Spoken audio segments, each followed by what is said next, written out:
সামনে জোটবদ্ধভাবে হওয়ার সম্ভাবনাই বেশি, সেক্ষেত্রে আমাদের দলের সম্ভাবনাও অনেক বেশি। ইতিপূর্বেও আমাদের দলের এমপি ছিলেন, সংসদে প্রতিনিধিত্ব করেছেন, এখনও আমাদের দলে সাবেক এমপিগণ রয়েছেন। আগামী নির্বাচনে আমরা আশা করি একটা সম্মানজনক আসন নিয়ে আমরা সংসদে প্রতিনিধিত্ব করব। দেশের রাজনৈতিক যে বর্তমান অবস্থা, তাতে এটা স্পষ্টতই প্রতীয়মান হচ্ছে যে দেশে ইসলামের পক্ষে একটা গণজোয়ার সৃষ্টি হয়েছে। সবাই চাইতেছে, সব কিছুই দেখছি, আগামী নির্বাচনে ইসলামপন্থীদেরকে আমরা ক্ষমতায় বসাইতে চাই। সকলের মনের প্রত্যাশা, নানামাত্রিক কথাই আমাদের বিভিন্নভাবে আসতেছে। সঠিক বিষয়টা তদন্তের পর আমরা বলতে পারব। তবে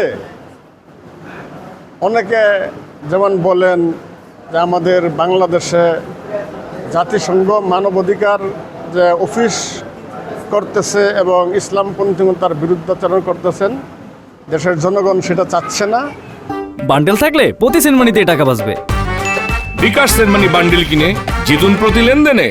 সেটার থেকে মানুষের দৃষ্টি অন্যদিকে সরাইয়া দেওয়ার জন্য এটা কোনো ষড়যন্ত্র কিনা সেটাও খতিয়ে দেখার দরকার আছে, এবং আমরা এটা আহ্বান জানাই যে সরকার যেন অতি দ্রুত এটার বিষয়টা তদন্ত সাপেক্ষে জাতির সামনে প্রকাশ করে এবং জাতিকে জানায়। আমরা বিএনপি নেতৃত্বকে আহ্বান জানাই, আপনারা আপনার কর্মীদেরকে সামাল দেন এবং জনগণকে আপনাদের কর্মীদের জুলুম থেকে বাঁচান।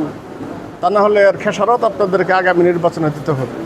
আমরা সবার মঙ্গল কামনা করি, কাউকে শত্রু মনে করি না, এই জন্য নসিহত করলাম, উপদেশ দিলাম, আপনারা আপনাদের কর্মীদেরকে কন্ট্রোল করেন। তো বিগত 17 বছর শুধু আমরা কেন, সবাই নির্যাতিত ছিল, কেউ কথা বলতে পারে নাই, স্বাধীনভাবে কেউ চলতে পারে নাই, একদলীয় শাসন চলছে, কোনো নির্বাচন ছিল না, গণতন্ত্র ছিল না।